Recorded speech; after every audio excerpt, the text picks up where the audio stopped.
heavy. But hey guys, so today we are going to make 3 different kind of non-oven summer cake. All this cake don't need an oven, so it will be the perfect for summer dessert. It will contain a tiramisu cake, a panna cotta, and some oatmeal. So it will be the perfect cake for like when you want to make a lot of flavor, but you don't know how to decide. This will be perfect. So let's make it with me. First, we will make the mango coconut overnight oatmeal. This is actually my twist on the Thai coconut mango sticky rice.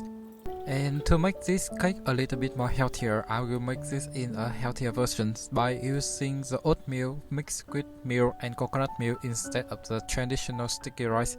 With this, I find when the oatmeal has been baked and cooked for a very long time, it will have the same consistency, like the same stickiness to the sticky rice, and it tastes so good even when it's a healthier version. The cooking process could take about 5 to 7 minutes or until the oatmeal has become break down or become a little bit like a porridge like this, and then I'm just gonna pour it into my mold and try to press this as gently as possible. You don't want to press this too hard, but at the same time you don't want to leave any gap in the mold because it will not be look nice when it come out.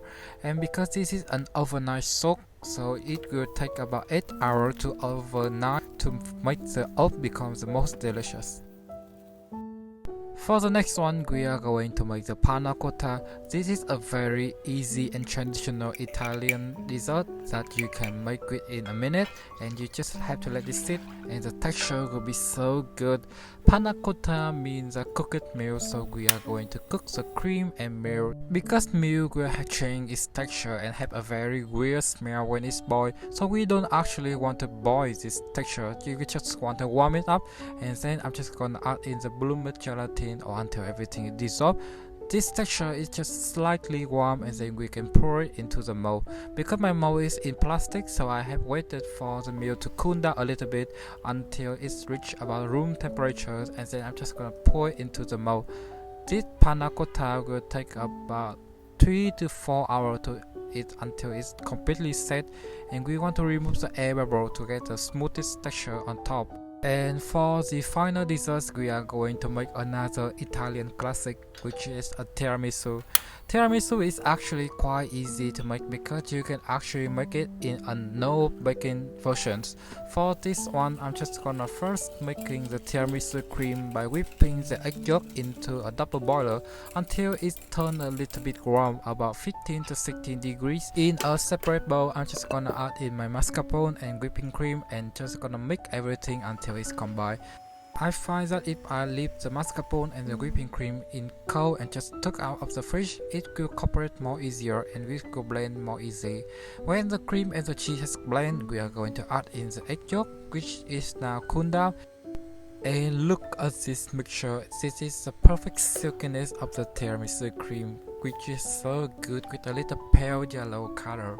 For the next part, we are going to make the coffee soak for the ladyfinger. Traditional Italian dessert will call for espresso, but you can substitute it with instant coffee. And to make our tiramisu extra flavor, I'm just gonna add in some rum. You can use other liquid like Kahlua, which is a coffee type of liquor. It could taste so good as well. For the ladyfinger, I'm just using the store-bought one, and we just want to gently dip in for about 1 to 2 seconds. We don't want to over soak the cake, otherwise it will taste too mushy and it will not be good. After I have put all of the ladyfinger in, I'm just gonna add in my cream and then an extra layer of ladyfinger and just gonna smooth out the top until it's turned out like this. Let it set in the fridge, and this is the next morning. As you can see, all of my cream have been set and we can now actually eat it. But to make it extra beautiful, I'm just gonna add in some extra decorations. For the first one, I'm just gonna slide in some mango to put on top of my Thai sticky rice oatmeal version. At this step, we want to cut the mango into a very thin slices and we try to cut it as evenly as possible, because when we assemble on top of the cake, if it's like look exactly the same, it will be more uniform and more attractive. On top of my oatmeal, I'm just gonna add in some coconut milk to reassemble the Thai cuisines. And for the final layer, we're just gonna slowly reassemble and put all of the mango into an order, and it will look so beautiful like this. Like the mango will have a very intense flavor and intense yellow color, so it will look so beautiful, right? On top of the mango, I'm just gonna add in some sesame seed, and that is done. Now let's move on to the panna cotta. The traditional panna cotta will have a very light and silky milk texture, so if you want to add in some extra flavor, you can use some store-bought sauce like me. Today I use some raspberry sauce to make it a little bit more tangier, and it makes the panna cotta taste more delicious. And if you just want to enjoy the traditional panna cotta, just decorate with some fresh fruit and some flower like this. And now for the final cake, we are going to decorate the tiramisu with some whipping cream. I'm just gonna put it into some piping bag and just gonna pie it into the cream have covered all of the surface.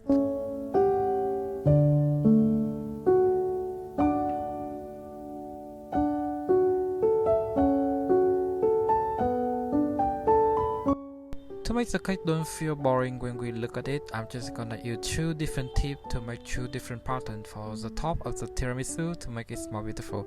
Also, this could reassemble 2 different layers.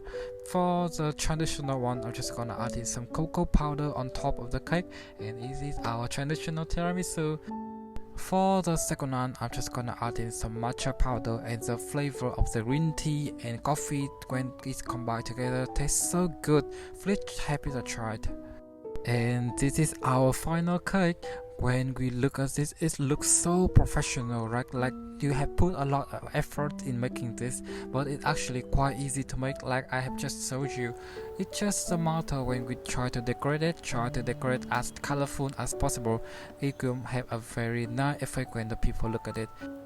And thank you for watching until this moment. If you have enjoyed watching this video, please consider to like, subscribe and share my videos to others so I have more motivations to make the more video. And now, goodbye.